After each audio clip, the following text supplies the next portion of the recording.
បាទជំរាបសួរថ្ងៃនេះខ្ញុំចង់ប្រាប់យើងចង់ពីរបៀបបង្កើត ad hoc នៅក្នុង Windows 8ហើយនិង share អ៊ីនធឺណិតនៅក្នុង Windows 8បាទដំបូងយើងត្រូវចូលទៅកាន់ CMD ហើយ CMD យើងត្រូវបើកវាជាយើងត្រូវ run វាជា admin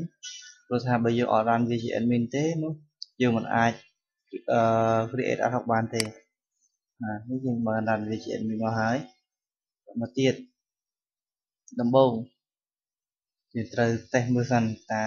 computer យើងហ្នឹងវា support ជាមួយនឹង driver ដើម្បីបង្កើត ad hoc នោះដែរឬក៏អត់អញ្ចឹងយើងវាយ command មួយដែលមានពាក្យថា netsh wlan show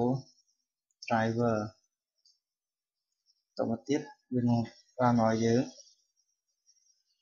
នេះបាទ hosted network support ស្មើយ៉ានៅពេលនេះបានន័យថា computer របស់យើងហ្នឹងគឺអាចបង្កើត ad hoc បានហើយតមកទៀតនៅការ ad hoc យើងត្រូវវាយពាក្យថានេះណាពីផាសតែម្ដងទៅគឺវាលឿនបាទវាយក៏បានដែរអត់អីទេហើយយើងវាយ net sh wlan set hosted network មកទៀត mode ស្មើជាមួយនឹងពាក្យថា allow ssid ស្មើកន្លែងនេះគឺជាឈ្មោះ Wi-Fi ដែលយើងចង់ដាក់ឧទាហរណ៍តើខ្ញុំដាក់ថា free Wi-Fi ចាំមកទៀត key ស្មើកន្លែងនេះគឺជា password ឧទាហរណ៍ខ្ញុំថា1 2 3 4 5 6 7 8 9 9 9ចាំមកទៀតខ្ញុំវាយ enter ចាំមកទៀតនេះ the hosted network mode has been set hello នេះបញ្ជាក់ថានេះ create successful ហើយបានន័យថាយើងបានបង្កើតនៅ ad hoc មួយហើយប៉ុន្តែវាមិនទាន់គ្រប់គ្រាន់ទេតែថានៅពេលនេះយើងទៅបានបង្កើតយើងអត់បាន start វានៅឡើយទេអញ្ចឹងយើងត្រូវវាយនៅ command មួយទៀតគឺ wlan netsh wlan start មកទៀត hosted network នេះដើម្បី command នេះគឺប្រើដើម្បីបើក ad hoc យើងមានន័យថាក្រោយពីយើងបង្កើតហើយយើងត្រូវបើកវាទៀតបើនៅក្នុង Windows 7ស្មើនឹងយើង connect វានៅពេលហ្នឹងបាទនេះយើងបើកហើយពេលយើងបើកហើយយើងអាចចូលមើលនៅកន្លែងនេះបានបាទ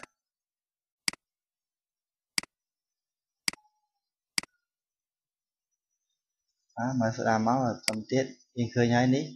free wifi យើងឈ្មោះយើងមិន no internet access បាទព្រោះថាយើងអត់បាន share វាទាំងអស់គ្រាន់តែថានៅពេលនេះយើងបានបង្កើត ad hoc មួយហើយ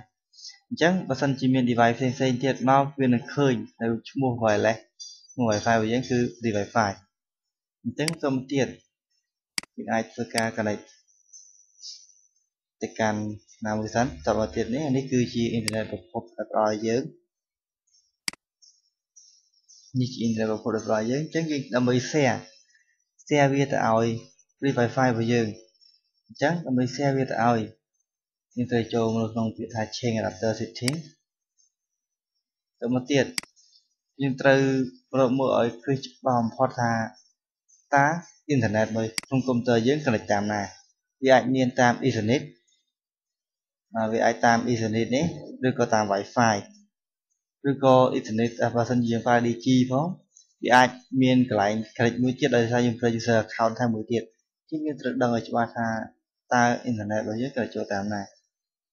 ដោយសារនៅពេលនេះខ្ញុំ connect អ៊ីនធឺណិតចូលតាមរយៈ Wi-Fi អញ្ចឹងខ្ញុំត្រូវយកមកចាប់លើ Wi-Fi នេះយើងមកស្ដាំលើវាមកតមកទៀតយើងយកពាក្យថា property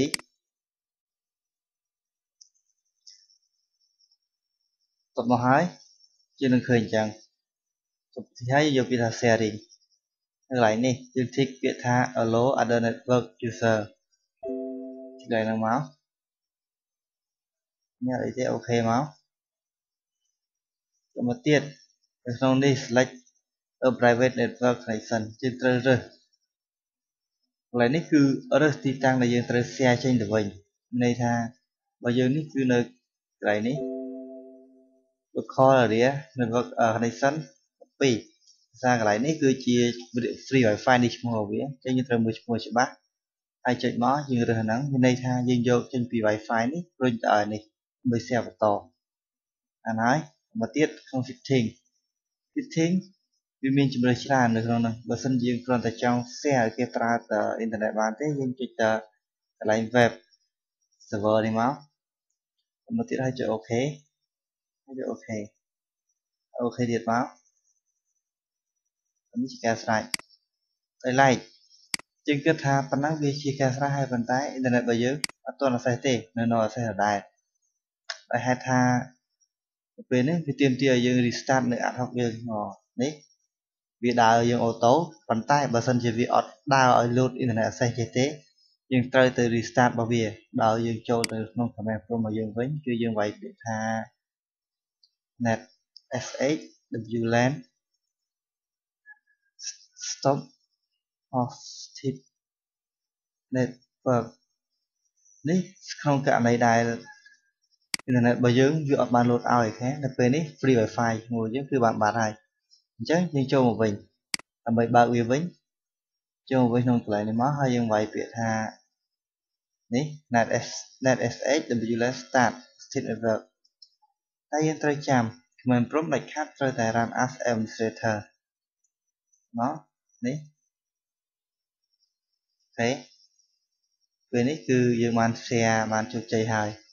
ដោយនេះគឺជាអ៊ីនធឺណិតពីប្រភពហើយនេះគឺជា Wi-Fi ដែលយើង share ចេញទៅវិញអញ្ចឹងបើសិនជាយើងមាន